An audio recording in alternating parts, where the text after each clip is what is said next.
Okay, hello. Ignore the background. I know it's a bit, this is a house that's lived in. So, okay, I'm just gonna talk right now. Okay, alone time is half of the work, of the spiritual work.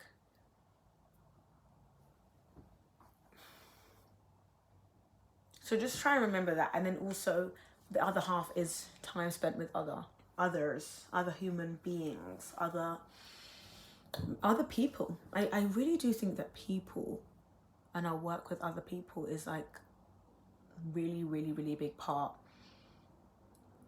of the spiritual journey and process, because you can, I've experienced this so many times.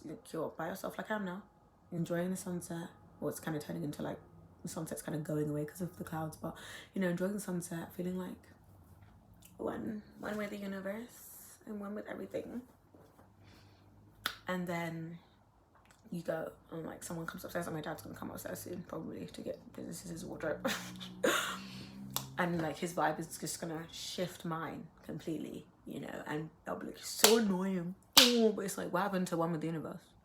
What happened to being one with the universe? Well, that's still there, but you've kind of just forgotten that it's actually all okay, and there's actually always peace to find in every moment, but we've just forgotten and gotten swept away by someone else and someone else's energy and someone else's presence. And especially if it's like a difficult energy, especially if it's like a difficult person. Sorry guys, I don't want to touch my hair too much. It was just in a bunch, so I feel like it might look a bit odd, but anyway. Yeah, it's really easy to be at peace when you're alone. But that's important. That's not saying that that's not important. That's why I said it's half of the work just as much as what being with other people. Why do I think that being with other people is so important? Well, because that's other people are our karma too. The family we're born into, the friends that we have, the friends that we don't have, So they're going to show us where we're attached, because they are good in drag as well, according to Ram Dass. Not according to, but that's just very much true. They're good as well. I'm part of this whole game as well. Everything is meant to be how it is. They are gonna get on your nerves. They're gonna know how to get on your nerves. They're gonna know how to trigger you, upset you, whatever. I'm not talking about friends and family. I'm talking about everyone you ever come into contact with. They're gonna know how to test you. You're not gonna get tested if you're sitting in the mountains in the Himalayas in a cave. I'm not saying that, and this is the thing, everything's about balance in the universe. So I'm not even saying that that's bad. That's a lovely thing. You could probably become enlightened there, maybe, if that's your path. But a lot of us who live in the West, it's not our path. Not our path. A lot of people who don't even live in the West and who live in the East and all these spiritual places like Thailand and not China, what's it called? Yeah, even China. Thailand, China, India. There are millions of people who, like lay people who aren't spiritual, and they live in the most spiritual places, especially like India. And maybe they'll just be used to doing this tradition, blah, blah, blah, but they actually aren't on a path themselves. And they're very close to the Himalayas. They can just go and do that right now, and they're not, because everything's in your path. Everything that's in your path is meant to be in your path. Don't get scared and don't wish it away. Karma is real. So if you're like, thinking, oh my God, it's so hard to get enlightened. Well, but it's all about bloody enlightenment. It is, but it is, I guess, when you think about it. Yeah, we're here to kind of realize our full selves, but people get too attached to it being enlightened. So God, I don't think they get too attached to it, especially Buddhists. No shade to the Buddhist. Okay, that was, maybe I wasn't meant to say that, because I just got a terrible cramp when I said no shade to the Buddhists. But yeah, like trying to chase enlightenment, it's like, that's not something to chase. It's the phrasing of it. I am trying to get enlightened. Like, why don't you just say, I'm trying to open to love? Because that is being enlightened, but it's less you can hear it's less ego and attachment in it, and just be flow with the universe. Flow.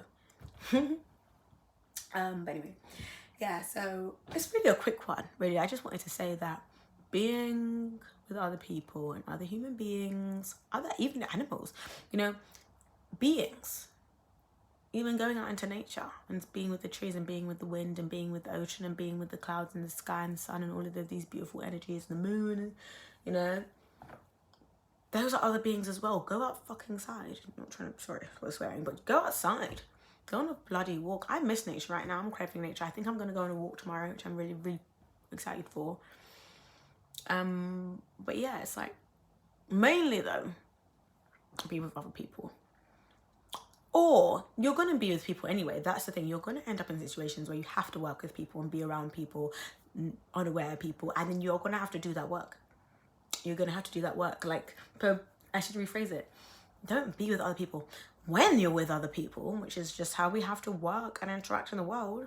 And they get on your nerves and they start triggering you and blah, blah, blah, blah, blah. Try to then work on loving awareness or being and observing the emotions that are coming up or acting out of a present place, because that's a really big thing I've realized on this journey. A big part of moving throughout life and being with people is just acting out of a present, aware place before you speak, before you talk, before you say something. But like I said, the work that you also do with yourself is like, there wouldn't be any work with other people if it wasn't for that alone time that you have with the clouds and the sky and the sun and the beautiful trees and the beautiful sunset. And you know, me, right, I'm talking about me right now, but you know, those times where you're meditating, those times where you're alone, it's just you and you're doing spiritual work, or you get a realization or whatever, like, you know, that's so important. So I'm not trying to say scrap that, but I just feel like it's such a big part of the journey, because I feel like they're going to show you where you're attached. I think someone could be, you know, this is really, I'm basically just talking about everything that Ram Dass talks about right now, but I know Ram Dass has a story where he talks about like going back home after being in India. Sorry, thought someone was coming upstairs. Going back home from being in India and then going to like to see his dad, and you know, he's so high and he's so joyous and with God and everything, and his dad's like, so do you have a job yet? I'm not saying that's funny, as Mom does says it, but you know, like, got a job. And it's like, oh, I'm triggered, this place brings me down, and it's just karma yoga is just crazy, basically. And I think people are karma, like I said. So yeah, I'm basically just being a typical karma yogi. Typical karma yogi here. Okay, I'm done. Bye.